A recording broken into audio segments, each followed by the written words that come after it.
Ovako, ja bih vas sve skupa pozdravio. Hvala vam što ste odvojili vremena i posjetili ovu tiskovnu. Znate razlog sazivanja je ovaj nemili događaj na području općine Livno, točnije u mjestu Suhača, točno trostruko ubojstvo. Vaši današnji domaćini uz mene kao glasnogovornika su ministar unutarnjih poslova Herceg-Bosanske županije, gospodin Darinko Mihaljević, i dva načelnika sektora, točnije načelnik sektora uniformirane policije, a ujedno i obnašatelj dužnosti policijskog ravnatelja, gospodin Milan Jurević, i načelnik sektora KLM policije, gospodin Husein Bukić. Od petka, znači od momenta kad smo mi dobili određenu informaciju vezano za u prvom slučaju određeno ranjavanje, a kasnije se uspostavilo da je bilo dvostruko ubojstvo, nažalost i treća osoba je preminula na putu prema kliničkom bolničkom centru Firule. Mi smo imali stvarno jedan, da tako kažem, udarni vikend, produženi. To je događaj koji, mislim, naša općina, ne samo naša općina, već i županija i šire ne pamti, da u jednoj ovako, da nam strada jedna kompletna obitelj. Što, kako je se odvijalo, evo ja bih prvo dao riječ načelniku sektora KLM policije, gospodinu Bukiću, da jednostavno pokuša od momenta saznanja, pa evo jučer do završetka kriminalističke obrade da iznese znači jednu kronologiju događanja, a poslije toga vezano za onaj dio koji je odrađivala, znači uniformirana policija, da nam to malo i vama prezentira javnosti, načelnik sektora uniformirane policije, a potom da da i jedno svoje mišljenje ministar. Pa evo, gospodinu Bukiću, izvolite. Hvala, gospodine Ivica. Ja bih vas prije nego što bilo što kažem sve skupa pozdravio i zahvalio vam se na pozivu vezano za ovu današnju konferenciju. Nažalost, ona je sazvana povodom tragičnog događaja, odnosno krvavog pohoda pira jednog, možemo slobodno reći, manijaka, kojim se dogodio zločin koji se ne pamti na ovim prostorima otkad postoji policija na ovako svirep i okrutan način da je se nešto ovako desilo. Imali smo mi i prije slučajeva gdje se događala višestruka ubojstva, ali na ovakav način i ovo se ne pamti i nije bez razloga danas u Livnu proglašen dan žalosti. Što se tiče samog ovog dijela, 30.10. u 21:38 sati policija je dobila dojavu od nepoznate ženske osobe da joj se na vrata obratio Matko Niče, sav krvav, i obavijestio, pošto se radi o gluhonijemoj osobi, obavijestio je da se u obiteljskoj kući njega i njegove majke dogodila tragedija.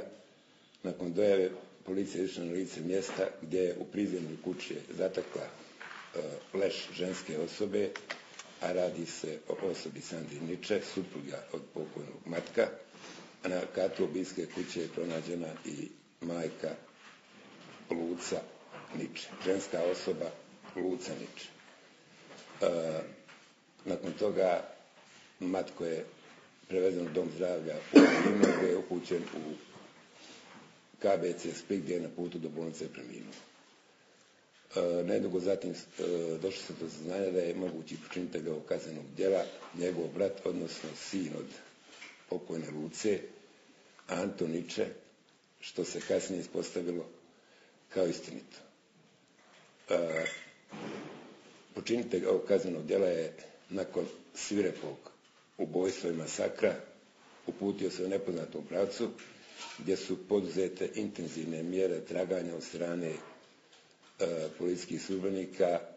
Tu smo angažovali i kolege iz granične policije, kolege iz Unsko-Sanskog kantona sa psima tragačima, da bi se nakon nekih 50-60 sati isti locirao i uhapsio, odnosno priveo u prostorije policije, gdje je na istim izvršena kriminalistička obrada tako nakon čega je dana 3.11. u 7:45 sati predat uz kaznenu prijavu nadležnom tužiteljstvu uz osnovanu sumnju da je počinio navedeno kazneno djelo.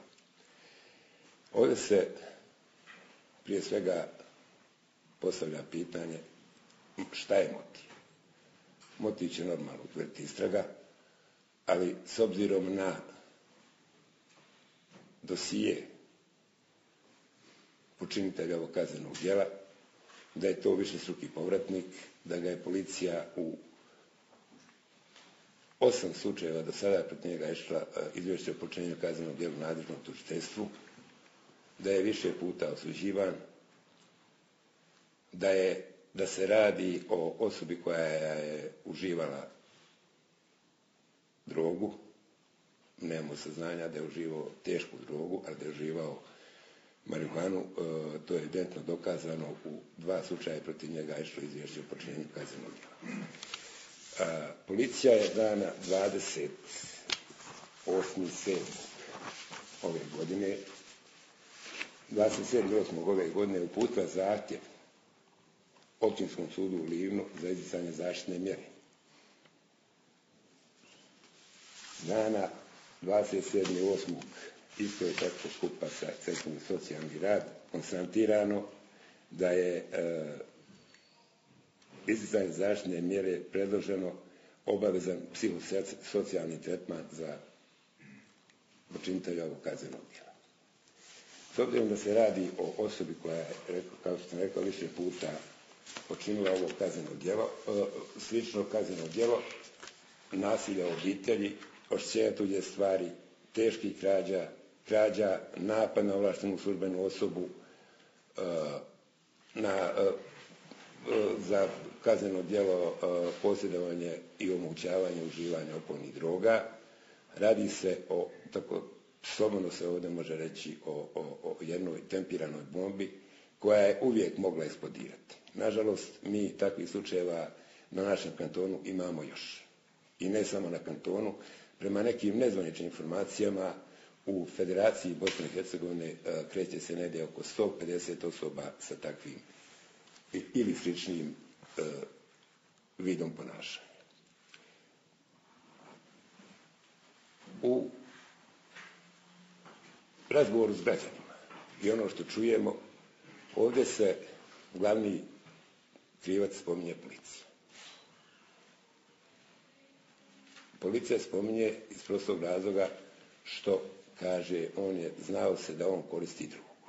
On je prijavljivan za drogu, od toga ne bježi. Ali ja uvijek govorim, kažem i ponavljam po ko zna koji put. Policija nije jedina koja je nadležna za sprečavanje droge. Droga se radi organizirano, droga se radi planski i dileri droge nisu, da kažem tako, naivni počinitelji ovih kaznenih djela, nego su vrlo inteligentni ljudi. Uzmimo samo primjer da u Bosni i Hercegovini ne uspijeva kokain. On pređe 1000 kilometara i 100 granica i nešto završi u Bosni i Hercegovini. Mi nismo sredina poput Sarajeva, Mostara, Banja Luke, Tuzle i ostalih većih centara da kažemo da imamo velike količine droge. Nismo ni na balkanskoj ruti, ali nažalost nešto od te droge završi i na našem kantonu. U posljednje vrijeme, prema operativnim znanjima, doduše u manjim količinama, ali pojavljuju se i teže droge kao što je kokain i heroin.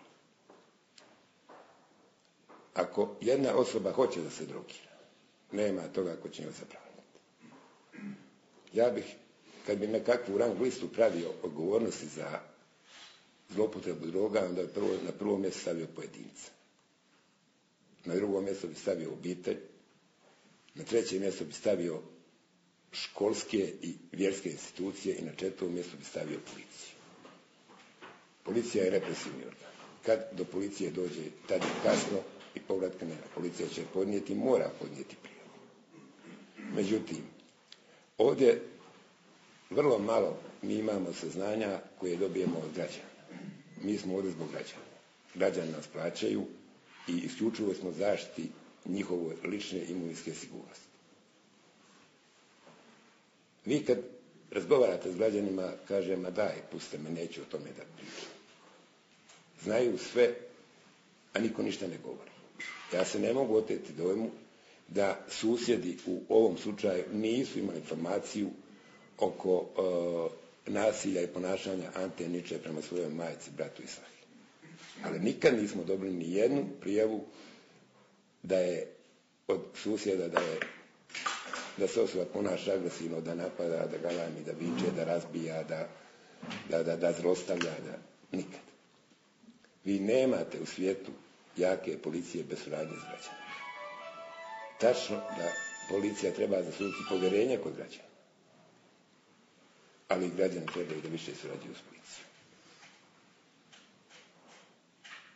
Kad je riječ o ovome kaznenom djelu ovdje, policija je poduzela sve mjere koje stoje na raspolaganju, kriminalističku obradu je privela kraju, prikupila je dovoljno materijalnih dokaza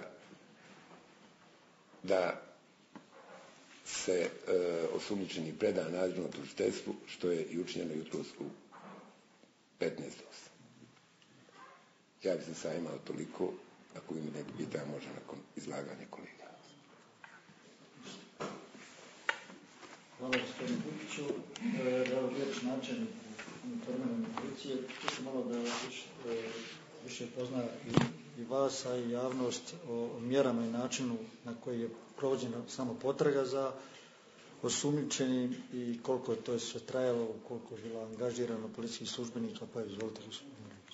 Evo ja bih samo ukratko rekao o nekim mjerama koje je poduzela policija, prvenstveno znači od onog samog trenutka dojave da je se nešto desilo, izišlo se na lice mjesta gdje je utvrđeno da je jedna osoba smrtno stradala, odnosno ubijena, druga da je prebačena u medicinski centar i da se opravdano pretpostavlja da je i majka ubijena, ali se radilo o zaključanoj kući i mogućnosti da se počinitelj nalazi u istoj.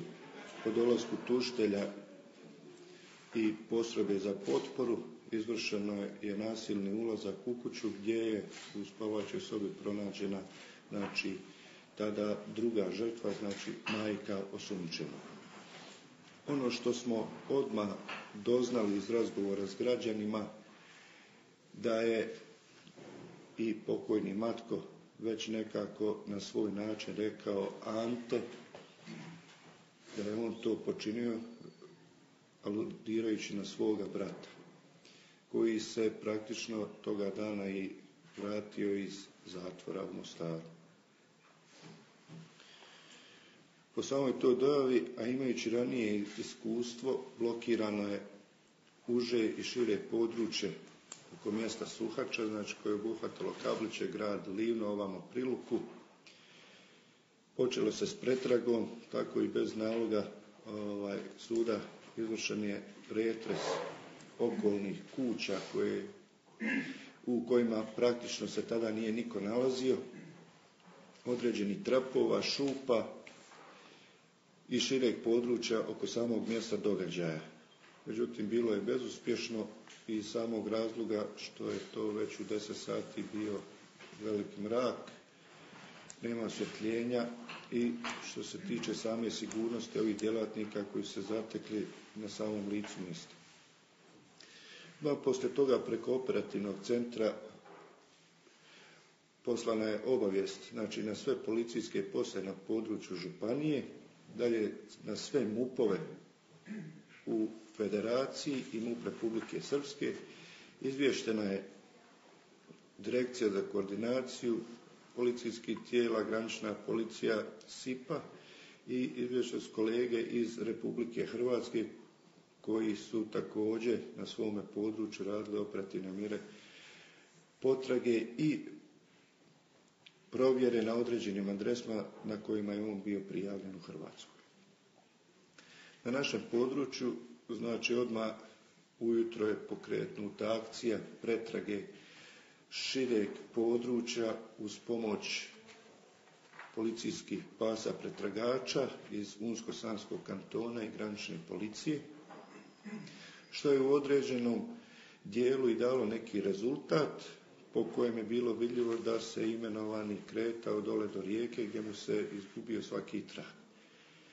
Bilo je i logično poslije ovakvih vremenskih uvjeta, znači da će biti teško pronaći taj trag dalje sa psima. Rađena je blokada svih prometnica, posebno i prometnica koje su izlazile sa područja županije i prema državnoj granici, što kasnije pokazalo i točnije, znači njegovo kretanje, kasnije rekonstrukcijom utvrđeno da je bilo samo kroz polje i kroz vodu.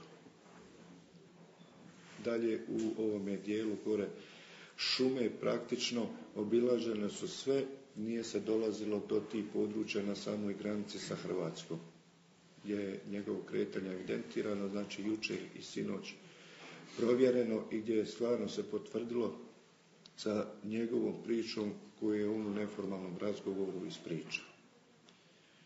Ono što je bitno napomenuti da smo mi za svo ovo vrijeme morali osiguravati kuće i osobe prema kojima je on iskazao prijetnju. Radilo se tu o obitelji Marijan iz Priluke, obitelji Višević u Kablićima i njegove sestre koja je ovdje na Brini, što je dodatno znači tražilo angažiranje i snaga i sredstava.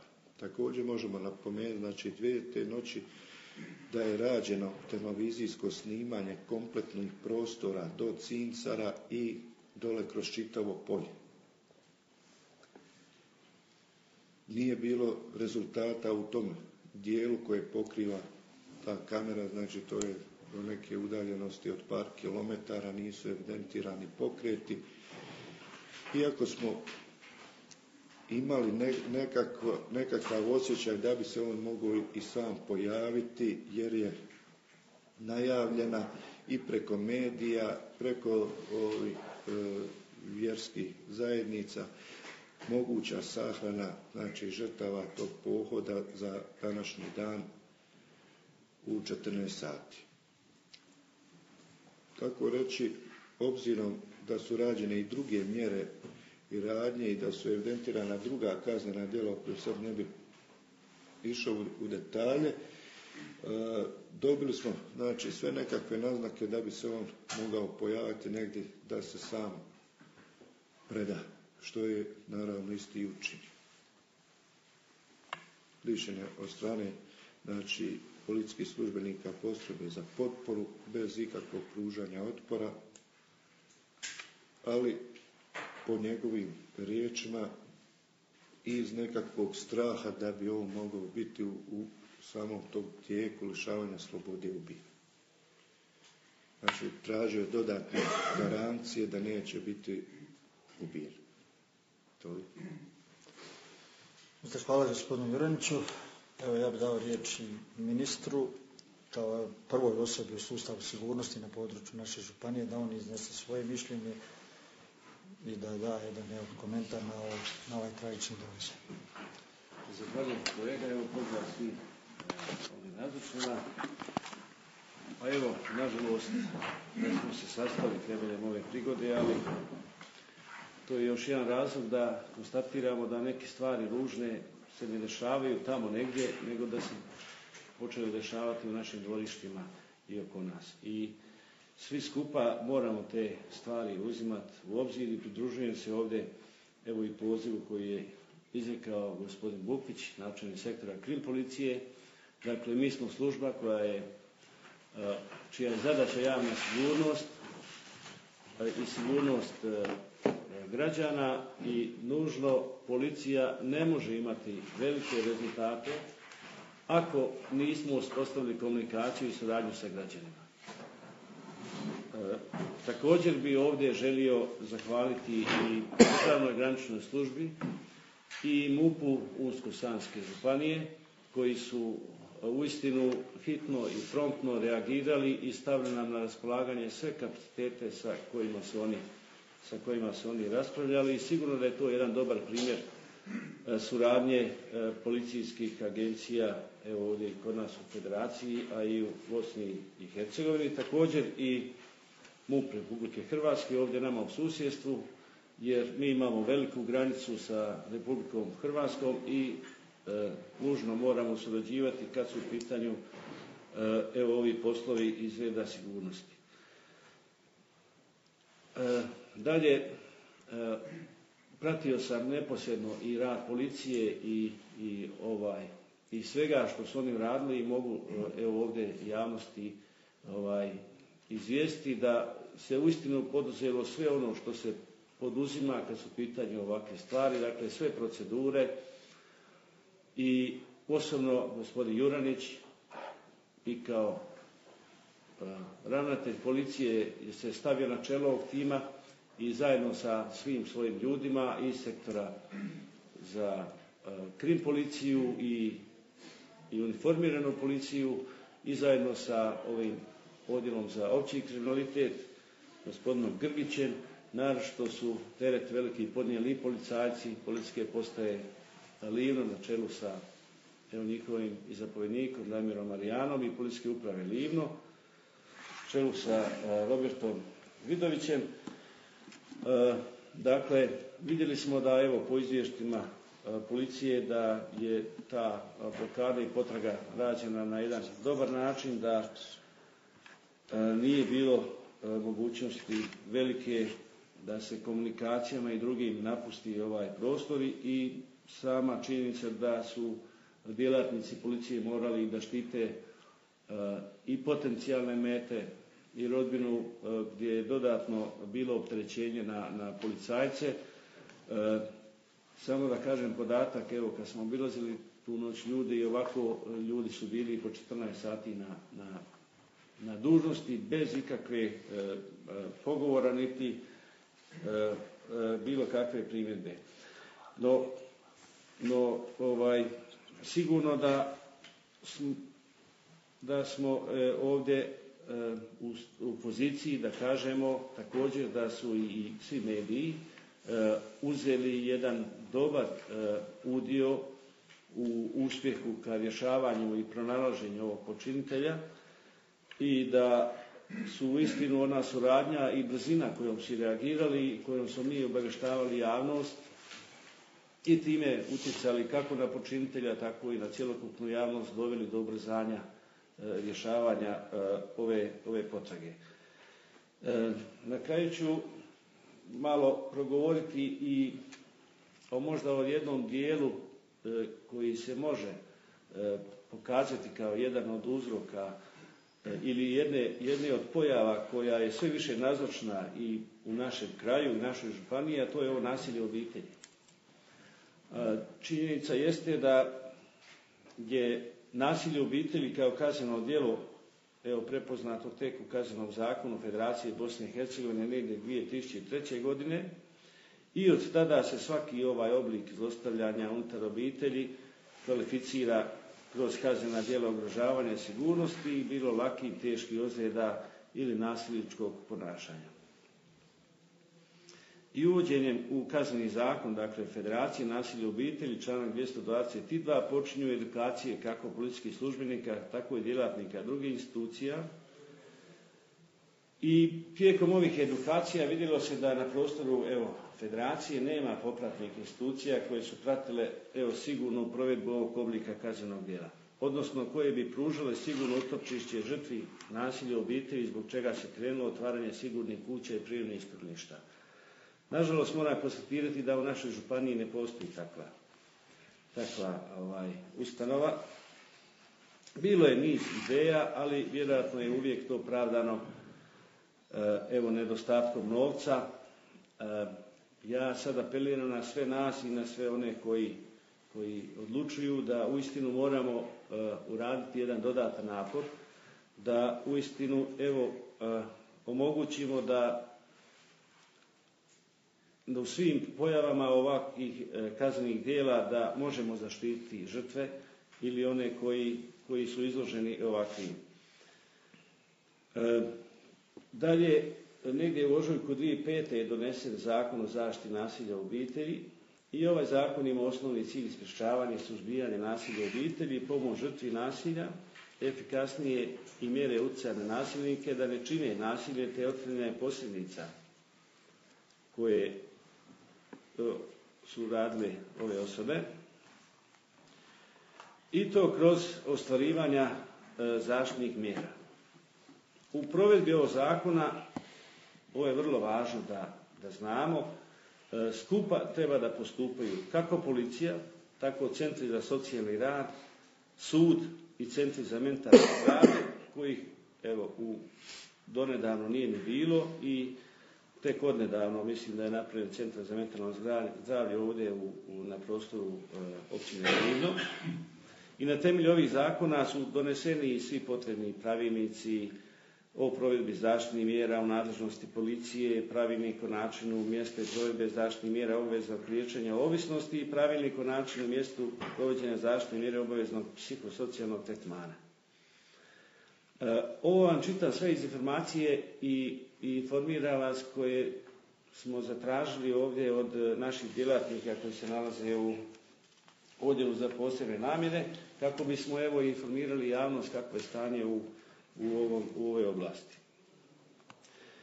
Dakle, ovim pravilnicima i svim zakonima je ostavljena mogućnost svim ovim kojima sam rekao da temeljem slobodne procjene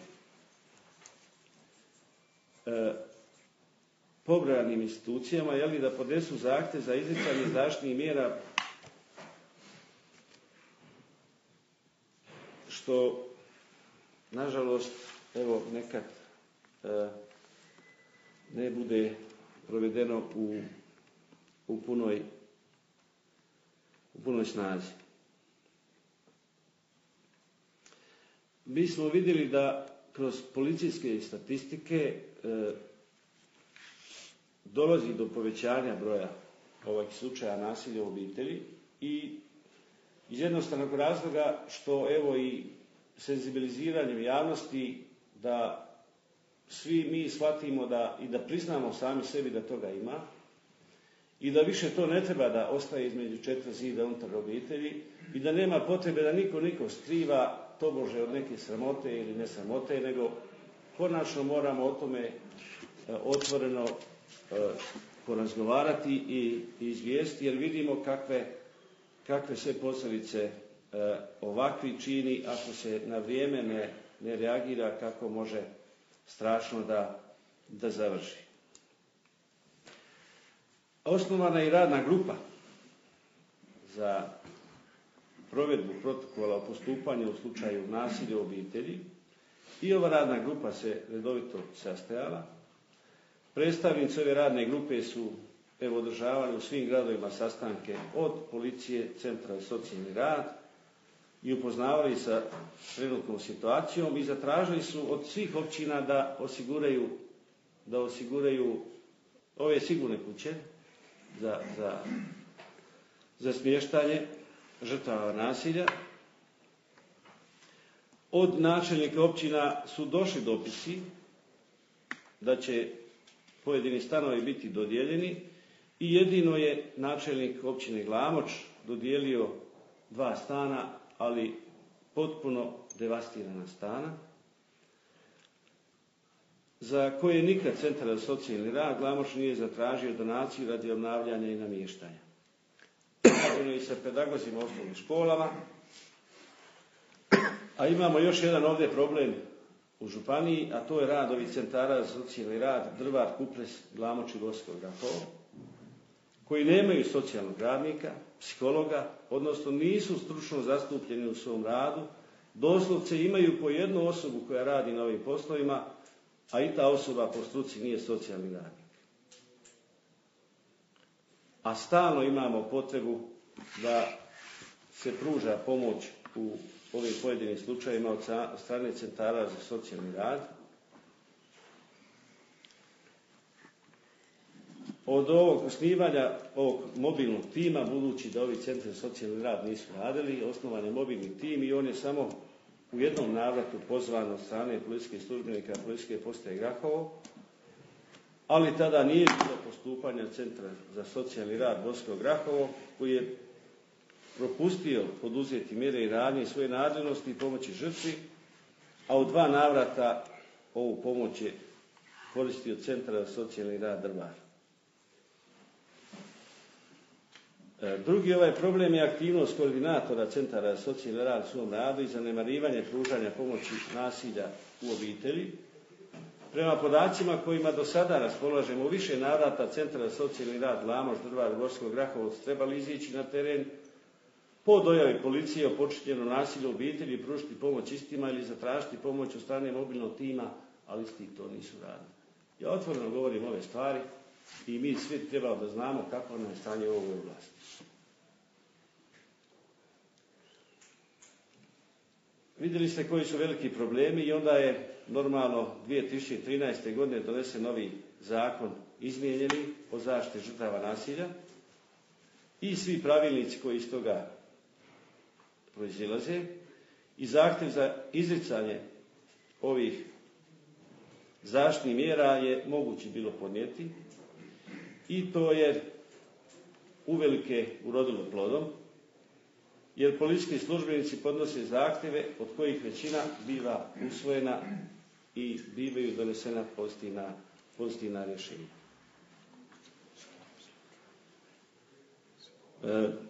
Evo na kraju, dakle prema do sada poznatim podacima, još uvijek nemamo potpunu suradnju između policije, centara za socijalni rad, suda, kao i centara za mentalno zdravlje.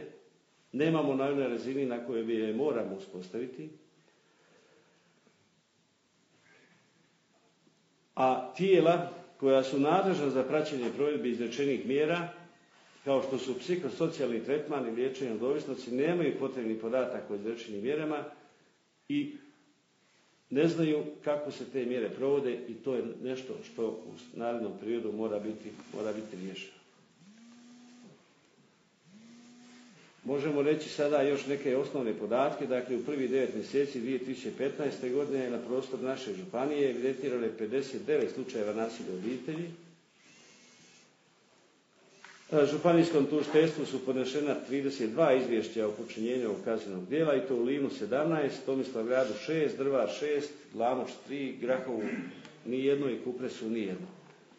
A na općinske sudove u odjeljenjima za prekršaj upućene su 23 zahtjeva za izricanje zaštitnih mjera, Livnu 16, Drvar 4, Lamoš 2 i Tomislavgrad 1.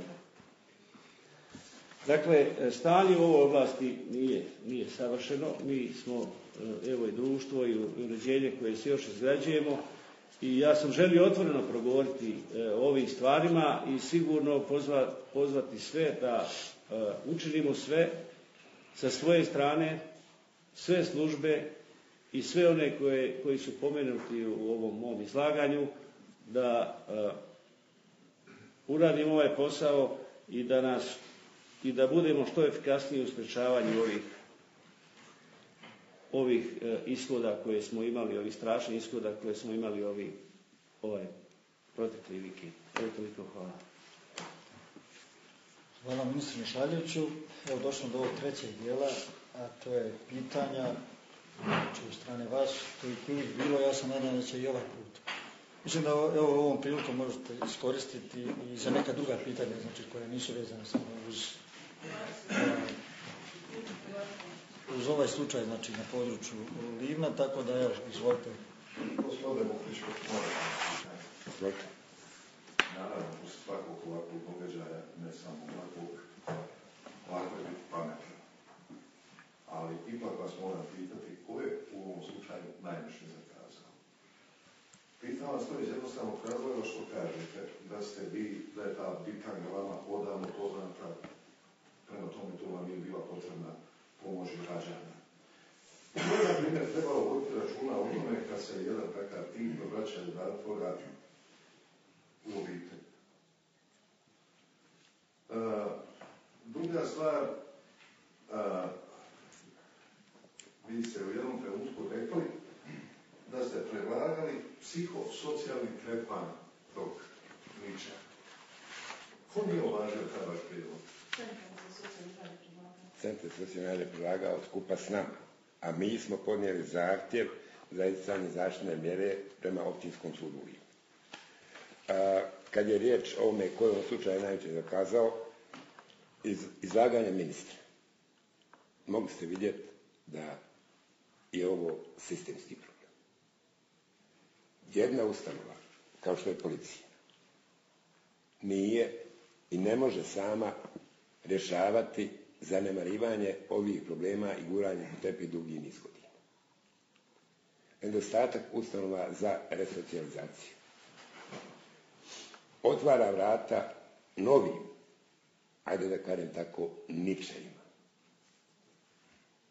I vjerovatno će biti ovoga još. Ovi problemi su povezani, da budem jednostavan, kao crijeva i stomak. Ovdje su nadležne institucije i sud, i tužiteljstvo, i centar za socijalni rad, i policija, i škole, i obitelj. Možemo reći ovdje otvoreno, ja ne želim prebaciti krivicu ni na koga, ne želim se miješati u tuđi rad, ne želim optuživati ni sud, ni tužiteljstvo, ni centar za socijalni rad, ali je činjenica, nakon ovog što se dogodilo, da je neko zakazao. Ja ću vam sada iznijeti ove podatke. Što se tiče gospodina Antenića, 15.5.2004. godine podneseno izvješće zbog osnovane sumnje da počinio kazneno djelo oštećenja tuđe stvari. 17.9.2008. godine podneseno izvješće na kantonalno tužiteljstvo zbog oštećenja benzinske crpke UEF. 13.10.2011. godine zbog osnovane sumnje da je počinio kazneno djelo teške krađe. 13.10.2011. zbog posebne osnovane sumnje da je učinio krivično djelo teške krađe. 12.8.2011. godine zbog napada na ovlaštenu službenu osobu u vršenju službene dužnosti. 7.11.2012. godine zbog posebne osnovane sumnje da je počinio kazneno djelo teška tjelesna ozljeda. 13.10.2012. godine upućeno je kantonalno izvješće tužiteljstvu iz stana 287 teške krađe. 13.2.2012. godine izvješće o počinjenju kaznenog djela iz člana 239 posjedovanja i omogućavanja uživanja opojnih droga. 17.10.2013. godine izvješće o počinjenju kaznenog djela zbog postojanja osnovane sumnje da je počinio kazneno djelo nasilja u obitelji. 15.2015. godine zbog postojanja osnovane sumnje da je upućene po članu 263 upućeno izvješće na kantonalno tužiteljstvo. Znači, u 11 slučajeva da sistem funkcionira. Počinitelj ovog djela po svim parametrima ne bi trebalo da bude naukac. Da sistem funkcionira. Nažalost, sistem ne funkcionira. Sistem, kompletno. Jer ovo je sistemski problem. Mi predlažemo, evo vam jedan primjer, predlažemo izricanje zaštitne mjere. Primjera bi sud rekne zaštitne mjere zabrana približavanja obiteljskoj kući u udaljenosti od 300 metara. Postavlja se pitanje gdje će taj? Gdje će on, ako mu se zabrani pristup? Hoćemo mu otvoriti vrata da provaljiva, da ubija, da vrši razbojništvo? Kada se njemu zabrani pristup? A mi ne znamo, mi smo predlagali izricanje zaštitne mjere, a nek sud odredi koju vrstu. Razumijete? Mi predlažemo izricanje zaštitne mjere. Hoće li to biti liječenje ustava? Hoće li to biti zabrana pristupa porodičnoj kući? Hoće li to biti neka treća vrsta mjere? Nek sud ocijeni. Uglavnom, dostavili smo im mentalnu sliku počinitelja, izvolite odrediti. Mi nismo ti koji smo nadležni za to. Ja se opet vratiti nažalost na droge. Vi znate ovdje prije par godina kad se održavala konferencija za štampu, da sam ja i tada govorio i sada govorim i ponavljam po 100 tipu. Nek me shvati kako god ko hoće. Ali, ako je vjeronauka mogla naći mjesto u školi, droga je morala naći mjesto u školi.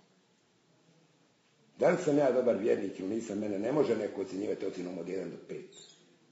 Hoću li ja vjerovati ili neću, trpit ću samo ja posljedice. A kad je riječ o drogi, trpi posljedice svak. Narkoman kad mu dođe vrijeme da se nači ako nema, on će ubiti, on će zapaliti, on će provaliti, on će učiniti najteže oblik kaznenog djela da dođe do cilja. I zbog toga sam u prvom izlaganju kad sam rekao da je droga sistemski sukob, aludirao na to. Ne može policija sama suprotstaviti se ovome zlu. Ne može.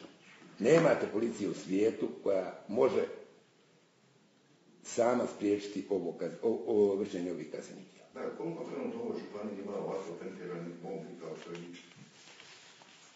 Nemam podatak, ali tvrdim da ih ima. Tvrdim da ima u dosta slučajeva, kad je riječ o kaznenim djelima nasilja u obitelji povratnika i po nekoliko, i po 10-ak puta su vršili kaznena djela nasilja u obitelji.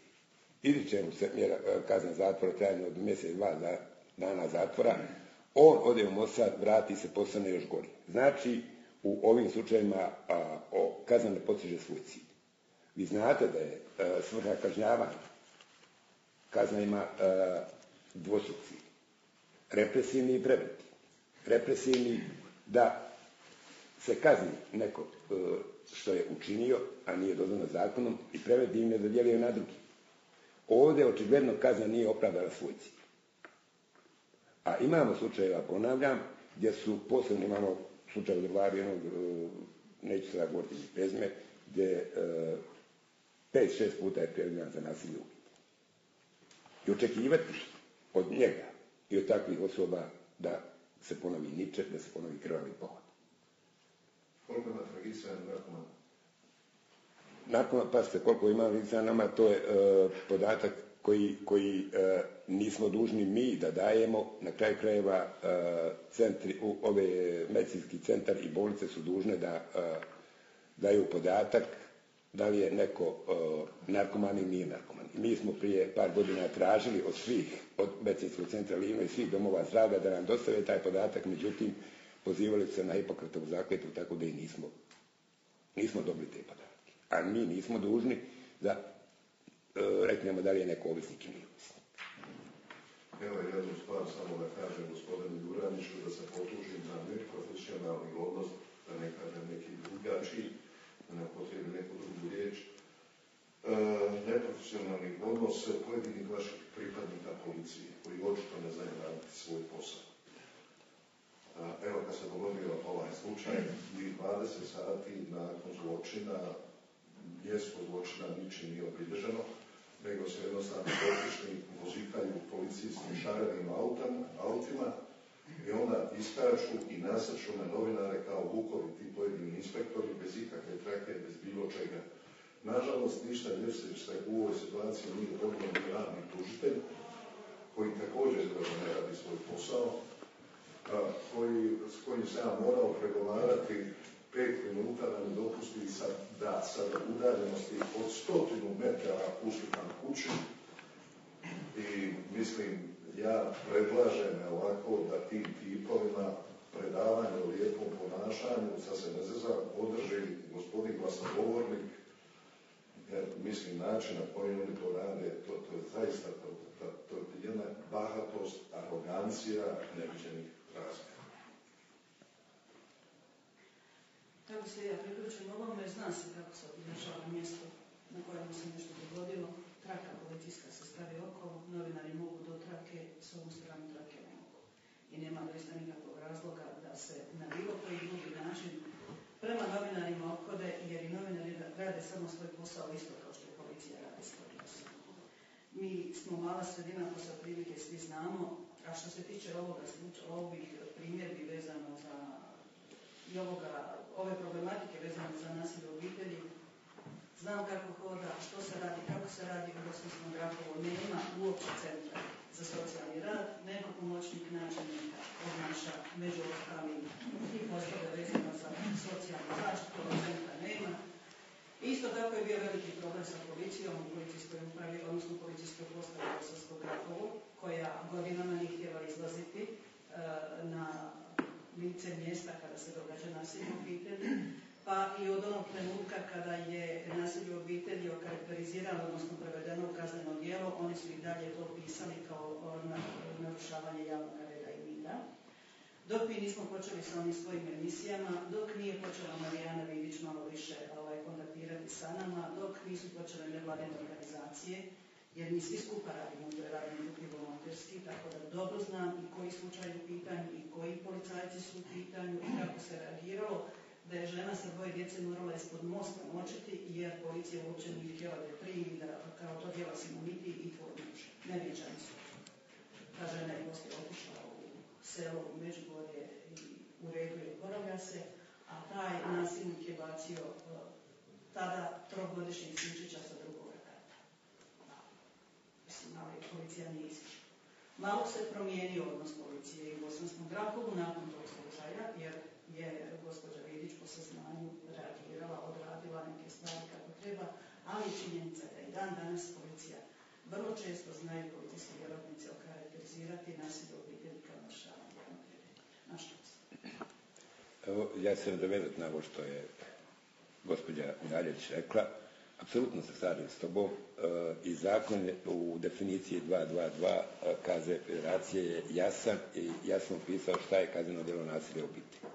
Ja sam prije par godina bio u hotelu Jero u Mostaru u jednom slučaju upravo žrtva u postupku. Bio je jedan seminar i jedna sutkinja je rekla da kazneno djelo nasilja u obitelji nema ako ne postoji tjelesna osveta. Mislim što je mene malo iznenadilo. Nažalost, tu praksu primjenjuju većina sudija. Imali smo ovdje slučaj prije 7-8 godina gdje je žena prijavila muža i sud mu izrekao kaznu 500 maraka. Kaže ona, pa zašto ćete ga kazniti 500 maraka? Znači, očišćen je kućni budžet. Ove podatke koje je iznio ministar o 55-6 koliko je evidentiranih kaznenih djela nasilja u obitelji, ja vam tvrdim da ima 3 puta više. Samo što se oni ne prijavljuju. Svako grubo ponašanje, razbijanje inventara, maltretiranje na psihičkoj, fizičkoj osnovi je nasilje u obitelji. Nasilje, sama riječ nasilje. Ako vama dođe neko u kuću navečer, bio sin, bio muž, bila čer, bilo žena, ponaša se arogantno, razbija inventar, vrijeđa, izgoni, protjerava, to je nasilje. To je nasilje. I zato kažem, imate dvostručkih slučajeva tumačenja od strane pojedinih sudija nasilja u obitelji. Psihičko, fizičko je... Apsolutno.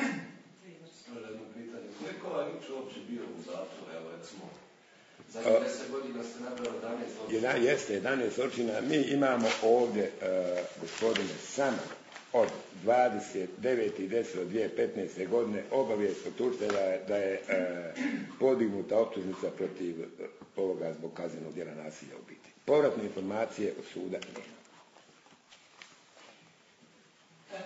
Jedno pitanje, primjećili ste problem koji je po meni ključni, ja ga godinama ističem na raznim skupovima, to je to neuvezanost ovih svih subjekata koji se trebaju baviti ovom problematikom. I zaista ona ne postoji u cijeloj državi, ne samo ovdje. Neko mora biti inicijator kako da se to konačno uveže. Svi kažu želimo. Evo ja vam predlažem da budete vi, ne možemo i normalno, da vi budete kao jedan subjekt, policija, da potekne inicijativa, da se zovete sve ove karike koje smo malo pre govorili, predstavnike školstva, ovo, ono, socijalno, tamo, vamo, dođu čelnici, nek dođu njihovi eksperti, na jednu zajedničku sesiju, ne moram to ovdje, može sad kazati oko njih 100, ja smatram da je to ideja, pozovite medije i da pitamo te pametnjakoviće koji imaju plaće, da li su im zaradili i da li zarađuju svoje plaće. Da li žele raditi taj posao? Ako žele, neka žele, čestitamo im. Ako nešto ne znaju, hoće li pitati nekoga ko zna da to radi. Kada ćemo se, znači, konačno uvezati? Jer gledajte, ovaj čovjek, bez obzira šta je učinio, to je sada stvar struke, psihijatrije, ovo ono i tako dalje, to više nije ni za nas.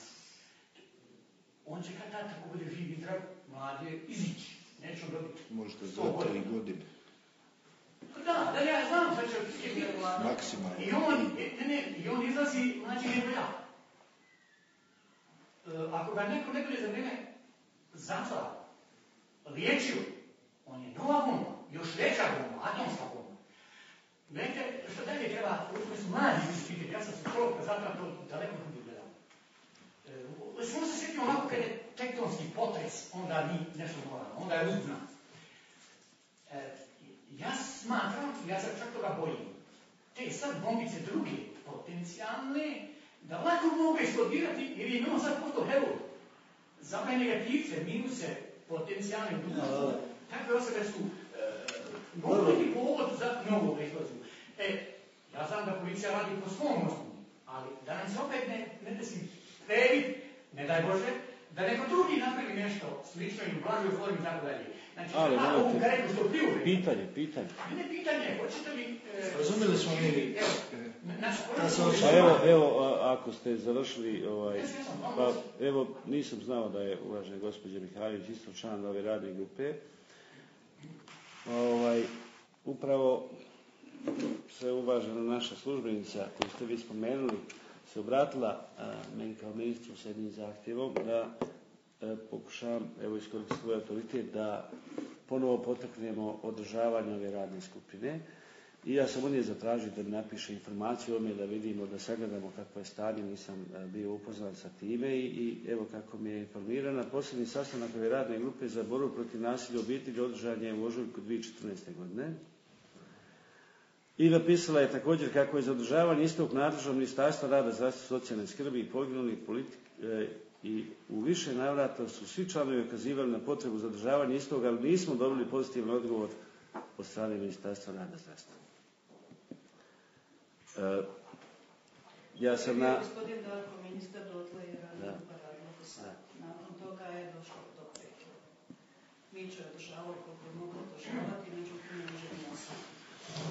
Znači, ovdje ovo što se tiče borbe protiv otklanjanja posljedica i ovoga, dakle nije niti počinitelj ovog zločina, nije on nastao ni jučer, niti je on nastao 2014. nego je to, on je rođen, 80. godine i neke stvari se vuku od rođenja i tako dalje. Svi mi, roditelji, trebamo se zabrinuti da li ispravno odgajamo svoju djecu i da li su naši roditelji, za koje želim i uvijek kažemo da su bili nepismeni, ali ja mislim da su puno više pažnje poklanjali djeci.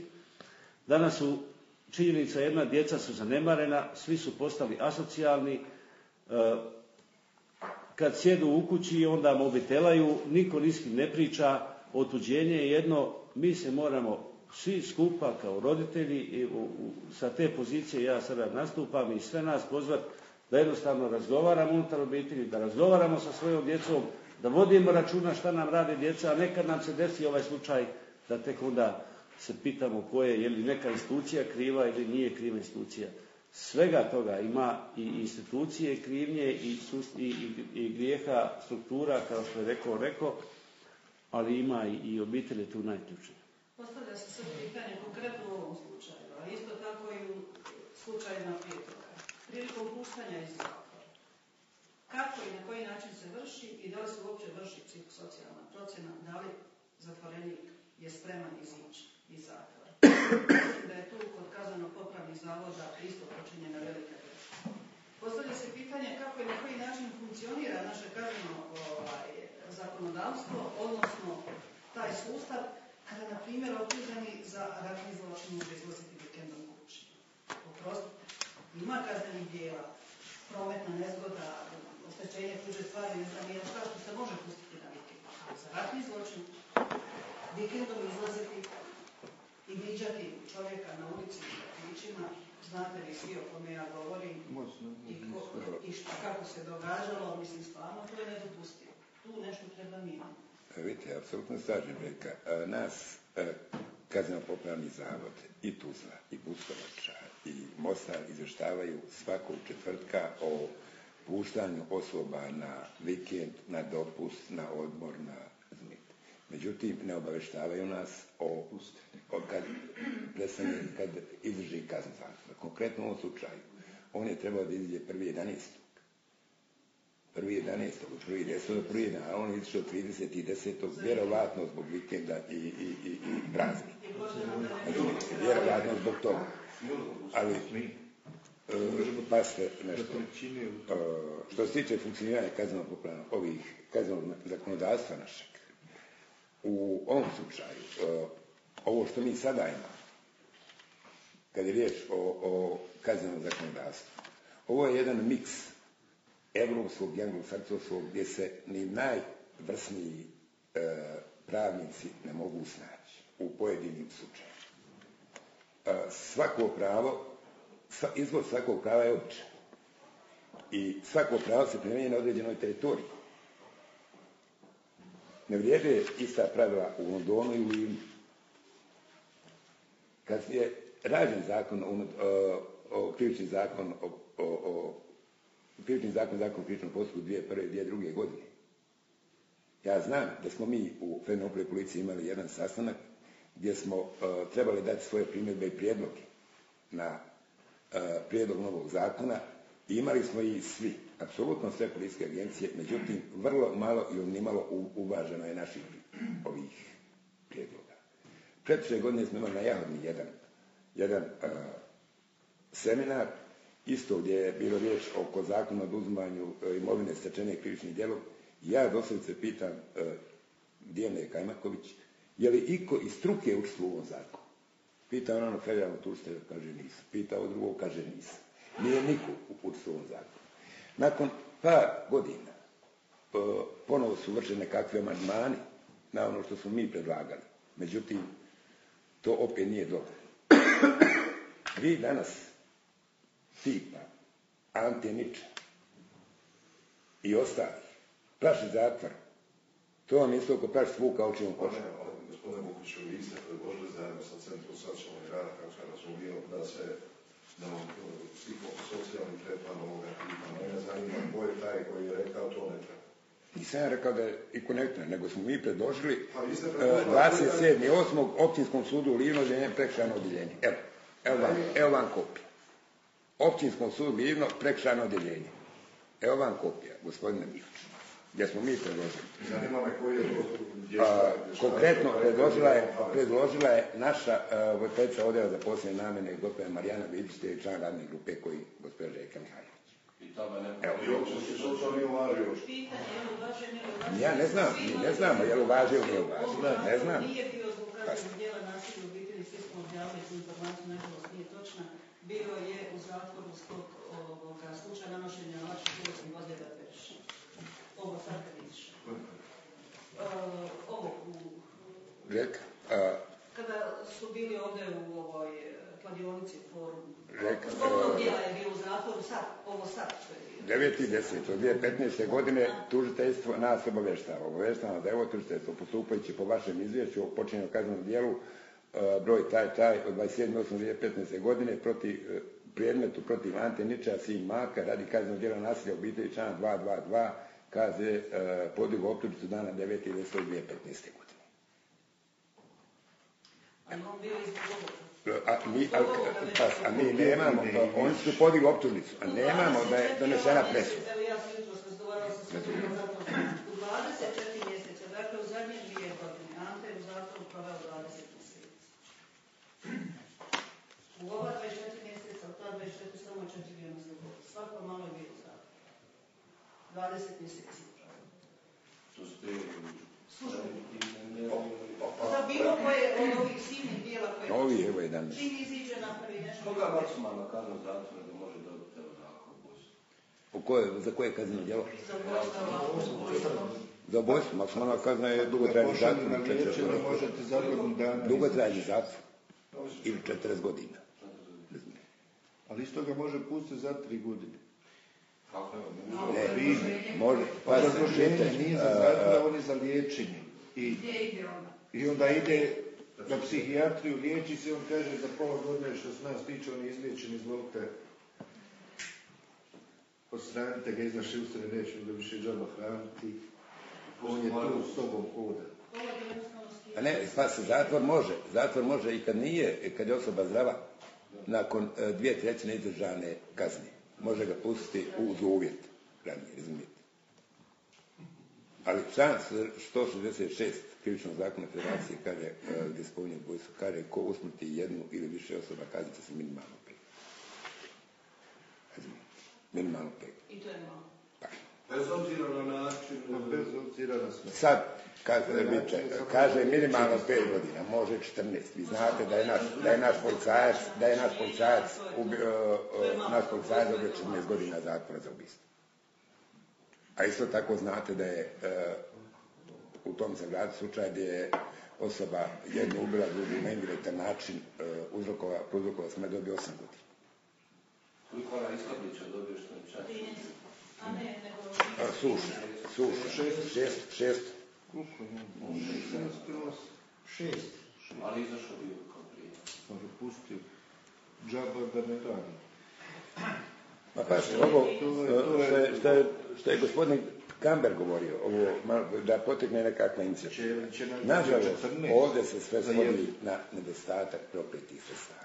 Međutim,